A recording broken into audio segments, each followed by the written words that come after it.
नमस्कार वागहू. बघूयात आपण 10 गणिताचे महत्त्वाचे पेपर. त्याच्यातला आजचा हा पहिला पेपर आणि पहिल्या पेपरमधलं नवोदयची परीक्षा 20 जानेवारी रोजी आहे. आणि या 20 जानेवारीला अनुसरून आपण 10 नवोदयचे एक IMP गेस पेपर बघूया. तर गणिताचे मॅथचे वागहू पहिलं गणित पहिल्या पेपरमधलं 1,2,6,21 काय पुढचं काय येते बघा. एक वरून 2 कसं आलं, 2 वरून 6 कसं आलं, 6 वरून 21 कसं आलं, 21 वरून काय येईल काय येईल इकडं बघा.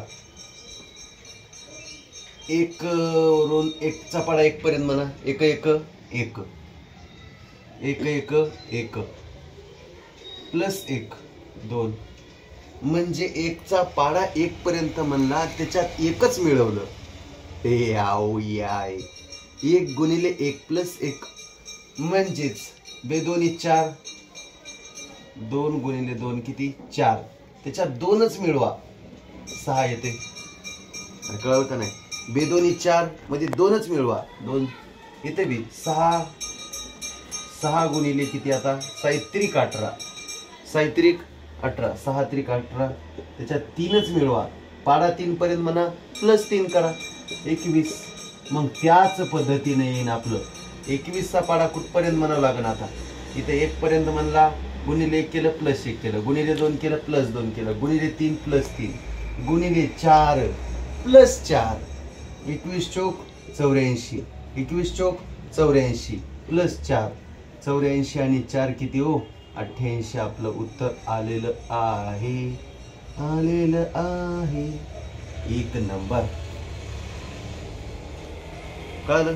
दुसरं बघा 5/5 अधिक 1/5 अधिक 1/5. त्याचे ऑप्शन आहेत 26/135, 130/135, 135/26, 135. मी खालचं मोडून टाकतो. बघा हो टाईट बघा. पहिल्यांदा याचं ऑपरेशन करूत आपण. याचं ऑपरेशन काय येते इकडे बघा. 5 अधिक 1/5 ऑपरेशन काय येते. ह्याच्या खाली साहेबाच्या खाली काही नसते म्हणजे छेद 1. 5 5 25 प्लस 5 5 25, 5 5 25 प्लसला प्लस 1 1 1, 5 5 25, 5 5 25 प्लस 1 1 1 छेद 5 1 5, 25 आणि 1 26/5. याचं उत्तर आलं 26/5. 26/5 ही मोडून टाकतो, काही कामच नाही. 26/5 अहो भागिले 5चं रूपांतर बघा. हे भागिले 5चं रूपांतर गुणिले 5, भागिले 5चं रूपांतर वरी गुणिले 5. चला वरचा गुणाकार करूयात. हे गुणाकार किती आला 5 1 5, गुणाकार किती आला 5 1 5. वाग हो एवढ्याच ऑपरेशन करूत आता. 5 अधिक 5/26. साहेबाच्या खाली काही नसते म्हणजे छेद 1. 26/5 30 प्लस 5 1 5 छेद 26 1 26. 130 आणि 5 126, सॉरी 130/5 135 छेद 26. ह्याचं उत्तर आलं या साहेबाचं 135 छेद किती 135 छेद 26. अजून वागा, अजून एकदम है ना, एकदम खाली भागिले 26 आहे तर भागिले 26 वरी गेल्यावर गुणिले 26. लक्षात ठेवा एकदम खालचं वरी भागिले गुणिले जाणार. वरचा गुणाकार 26/5 30 छेद 135 आलेलं आहे. हे उत्तर आन्सर. ते पर्याय जे असेल त्याला क्लिक करा. प्रश्न बघा.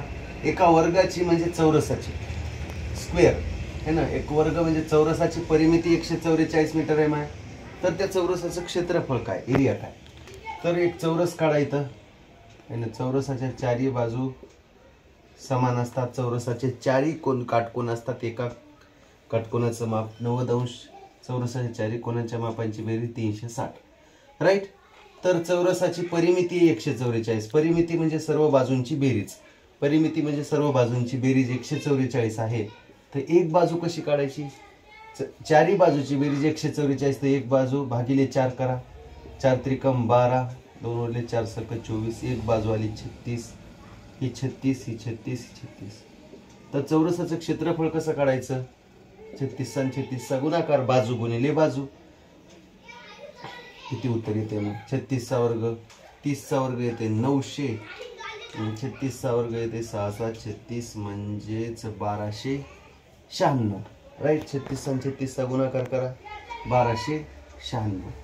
मीटरचा वर्ग किंवा वर्ग मीटर. बघा हो, क्रमवार 3 विषम संख्या आहेत. बघ 1 2 3 अशा 3 जण नमुने काढा. आहे एक नमुना, दुसरा नमुना, तिसरा नमुना. 3 नमुने काढे आणि 3 नमुन्याची बेरीज 3 विषम नमुने येते. वेगवेगळे नमुने आहेत. विषम संख्या माहिती आहे तुम्हाला 1 3 5 7 9 है ना. ह्याची बेरीज आहे 51. 51 ला कितीनं भाग द्यायचा? 3 न भाग द्या.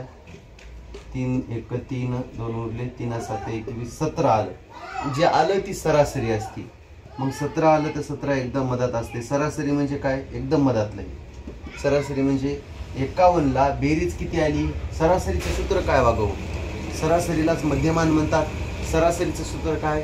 एकूण संख्यांची बेरीज, सर्व संख्यांची बेरीज भागिले एकूण संख्या.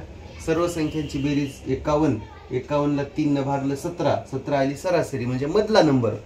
वाग हो, 51 ला 3 न भाग दिला. 51 ला 3 न भाग दिला तर 17 आलं ती सरासरी. सरासरी म्हणजे एकदम मध्यभागी. त्याच्या मध्यभागी.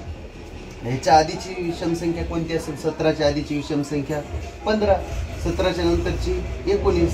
आपल्याला विचारले तर त्यातील सर्वात लहान विषम संख्या कोणती किंवा संख्या कोणती? तर 15 ऑप्शन नंबर बी.